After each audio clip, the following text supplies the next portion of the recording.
चीन आपल्या देशातील मंत्र्यांना मारत आहे. तर आपल्या शेजारच्या चीनमध्ये माजी कृषी मंत्री टांग रिजियान यांनी 2020 ते 24 पर्यंत देशाचे ग्रामीण आणि कृषी मंत्री हे पद भूषवलं होतं.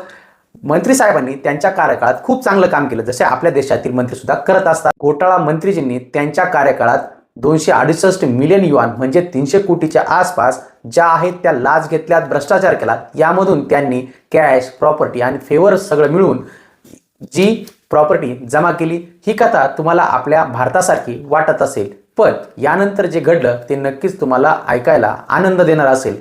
त्यांच्या सर्व संपत्ती या सीज करण्यात आल्या. त्यांचे राजकीय अधिकार हे कायमचे संपुष्टात आणले गेले आणि कोर्टाने त्यांना डेथ विथ 2 इयर रिप्रेसिव्ह म्हणजेच पुनरावृत्तीसह मृत्यूदंडाची शिक्षा सुनावलेली आहे.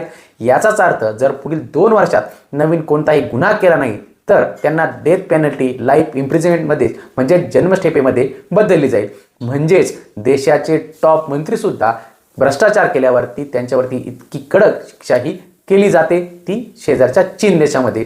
2022 मध्ये चीनच्या माजी जस्टिस मिनिस्टर म्हणजेच न्यायमंत्री हू झेंगॉन यांनाही भ्रष्टाचारासाठी अशीच शिक्षा हे देण्यात आलेली होती. त्यांना सस्पेंडेड डेथ सेंटेन्स मिळालेली होती. 2016 मध्ये एका एनर्जी ऑफिशियल फी फियांग यांच्या घरी कॅश सापडल्यावर त्यांना डेथ पेनल्टी झाली आणि त्याच वर्षी एक मोठ्या प्रोव्हिजनल लीडर बाय एनपी यालाही ब्रायबरीमुळे डेथ विथ रिप्रेसिव्हची शिक्षा ही देण्यात आलेली आहे.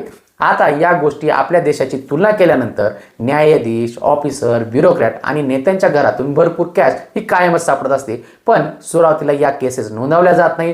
केसेस नोंदवल्या गेल्या तरी त्या अनेक वर्ष रेंगाळत चालतात. या प्रकारच्या केसेसचा परिणाम तुम्हाला काय होतो हे माहितीच आहे. अशाच नवनवीन गोष्टींसाठी आपला चॅनल फॉलो करायला विसरू नका.